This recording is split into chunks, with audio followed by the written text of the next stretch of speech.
The materiality of the creation is like the castle in the air, an illusory projection of one's own mind, imaginary. The creator is the mind. There we have it. Mind or pure intelligence is his body.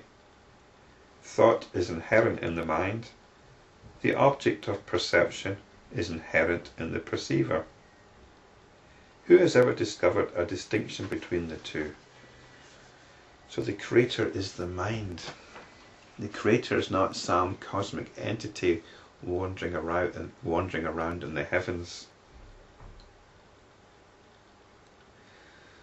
The creator is what is creating our relationship with the world. It's what is creating our ideas about the world, our notions about the world, and how we relate to these ideas. It creates the notion of an individual personality, and also how that personality relates to the ideas that it has about the world.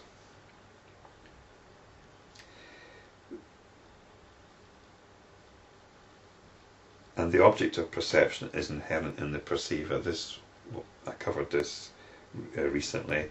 The object of perception, the faculty of objective perception, is inherent in the perceiver. Again, this is the cognitive process at work. Who has ever discovered a distinction between the two? In other words, who's discovered an object of distinction between the object of perception and the perceiver? And in fact, I don't really like to bring in science at this point, although because we don't really need scientific thought to back this up. But it is interesting that quantum mechanics needs the consciousness of the observer for something to come into being. The so-called probability wave collapses when we look at something. So for example, an electron can be in a certain position, or it can be a wave or a particle. All these things are not determined until we actually look at it. The act of perception is what brings it into being in a certain way.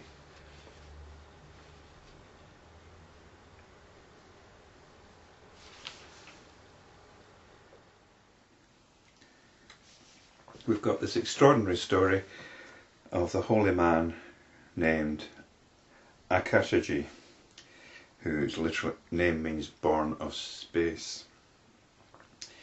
And he's sitting in constant meditation with the welfare of all in his heart. And death can't claim him because he hasn't done anything. He hasn't got any karma. So there's nothing to come to fruition within him. And it turns out this holy man's actually the creator. And then we're told the creator is the mind. Mind or pure intelligence is his body. Thought is inherent in the mind. The object of perception is inherent in the perceiver. Who's ever discovered a distinction between the two? Well, somebody would probably say, yes, you're seeing that guitar over there. That's a distinction. You're the perceiver, and there's the guitar. But that's my perception, isn't it? If I'm looking at that guitar, I say the guitar's over there. But if it's over there, how can I be experiencing it here?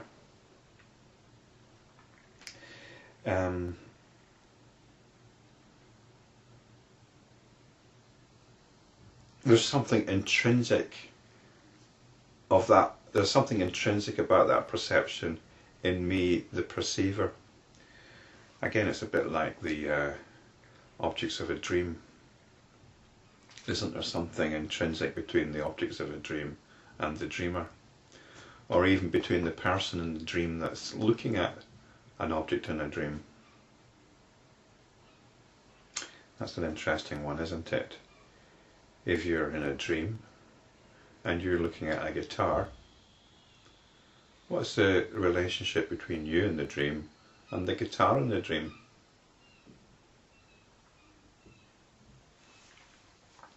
Whatever we can say that relationship is, there's something quite intimate about it, isn't there?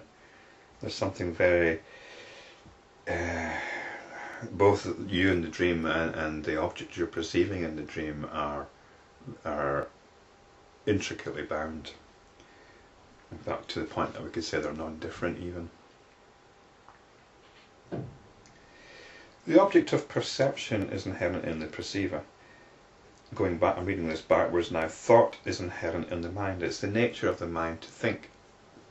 And again, I would suggest that what we mean by thinking here is the cognitive process whereby we categorize and make relationships between objects of we make objects out of experiencing.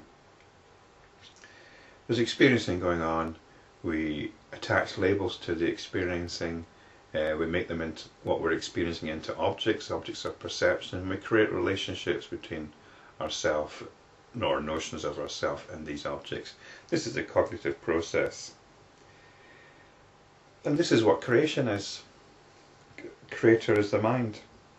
It says mind or pure intelligence is his body.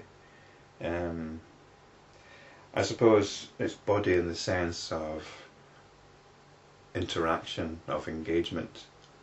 The cognitive process creates something by which the field of experiencing engages with itself.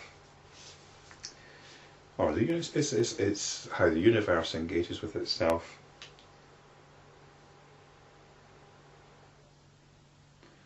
It's a reflective capacity.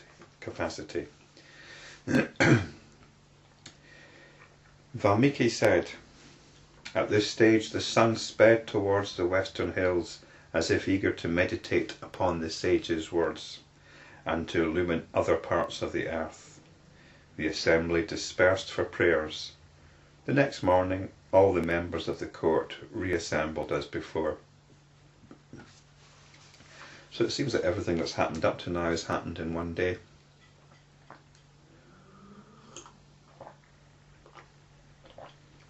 And now we move on to the second day. Rama asked, O holy sage, pray tell me what the mind really is. So now we're on to the mind. Vasistha replied, even as empty, inert nothingness is known as space, mind is empty nothingness. We've just been told that the creator is the mind, and now we're being told that mind is empty nothingness. Not just nothingness, not just emptiness, but empty nothingness. I remember saying previously that according to modern scientific theory, there's no such thing as nothing.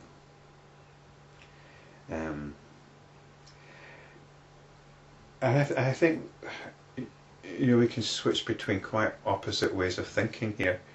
Empty nothingness, the mind is empty nothingness, but we've just been told the creator is the mind. So how does that fit together?